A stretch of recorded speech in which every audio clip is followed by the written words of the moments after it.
mga gamit mo. Kawawa naman siya. Saan naman siya titira? Malaki na siya. Alam na niya ang pwede niyang gawin. Makapagtrabaho na yan. Baka pwede ba natin pag-usapan?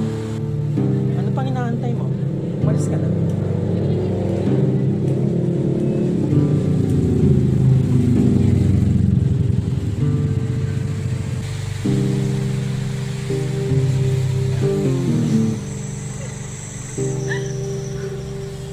Hindi ko na alam kung saan ako titira.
Ano ba yung silera mo kung saan saan nagpupunta? Kanina pa ako tawag ng tawag ah.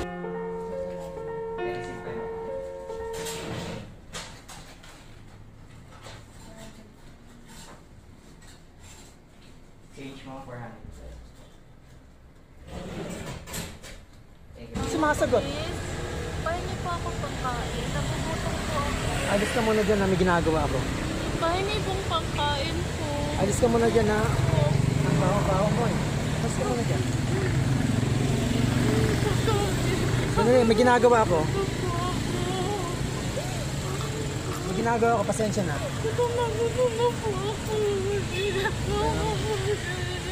Lumayo ka muna dyan.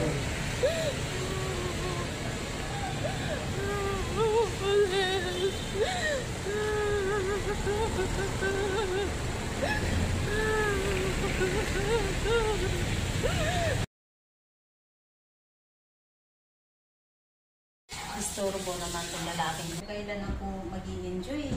Saka naman nag-text. Nagmamadali pa.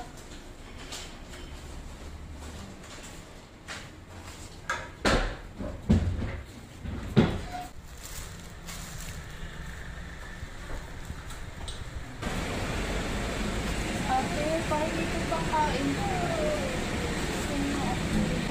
Pahingi naman ng pero. Gutom na ako eh. Palagyan mo naman kahit konti lang. Wala pa akong Huwag ka na kain. pumili. Ito na ako sa'yo na to. Binilang kita. Ay, salamat. Sige. Wow. Ay, look. Ito yung pang...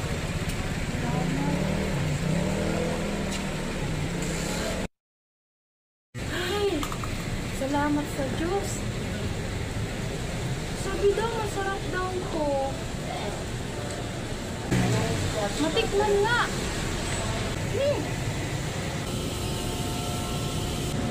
Ano ba yung nilakad mo? Pumasok kong walang laman ng tiyan. Anong klase kang asawa? Hindi mo man lang ako inasikaso. Dapat pala hindi na kita inasawa eh. Nakakwenta. Pasensya na, David.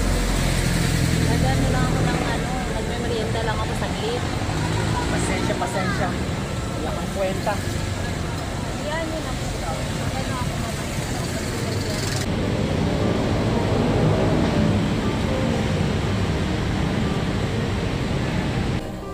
Lerma, may sasabihin pala ako sa'yo. Ito na yung huling araw mo. Kasi sa dami ko na natatanggap na reklamo mula sa mga kasamahan mo dito sa trabaho. Lagi ka raw late. Hindi mo na raw nagagampanan na maayos yung mga obligasyon mo dito sa negosyo ko. Kaya, okay Lerma, dahil nga sa maraming ka reklamo at hindi mo nagagampanan na maayos yung mga tungkulin mo dito sa negosyo ko, mas importante yung negosyo ko kasi kailangan ko kumita. Mabuti pa, maghanap ka na ng ibang trabaho. Mas okay na lang na i-terminate kita kaysa maapektuhan pa yung negosyo ko. Maraming salamat. Okay po, sir. Respeto ko po yung decision niyo. Sige, maraming salamat. Mag-ingat ka. Bibigyan na ulit kita. Wow!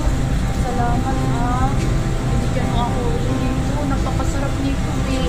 Gusto ko pa naman to. Ate? Huwag ka mag-ati sa akin, hindi kita kapatid. Ate po kita. Hindi. Naalala ko yung Brenda ang kapatid ko. Hindi po, ate po talaga kita eh. Naalala mo ba yung pinalayas ako sa bahay? Hindi, si Brenda yung kapatid ko, hindi ikaw yun. Ate! Ate! Sige, Ate sige na. kita eh! Ayos na ako, may lakad Ate! pa Ate! Ate!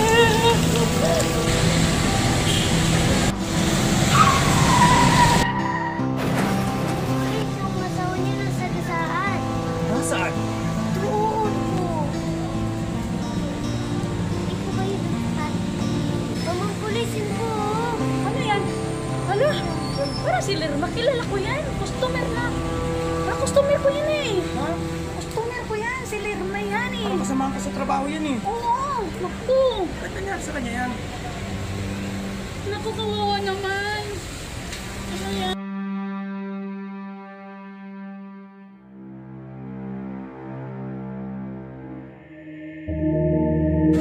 Yan, umalis pa yung pulis dito. Kawawa naman ni Lirma. Oo, kawawa naman. Customer namin yan eh. Ano nangyari dyan? Yun na eh. Nagasagasan siya eh. Ate ko yan eh. Ate ko yan. Hayaan mo na, ganyan naman talaga pag taong ka sa pulubi. Oo, itong binibigyan niya ng ano, laging binibigyan ni Lirma. Nakikita ko eh. Wala sa katinuan yung mga ganyan. Minsan matino, minsan Ate ko yan. Paano magiging ate yan? Siya lang Eh, kasama ko sa trabaho binibigay yan. sa amin ng pagkain. Siya lang nagbibigay sa kanya. Lagi ko nakikita na order yan. Wala dyan.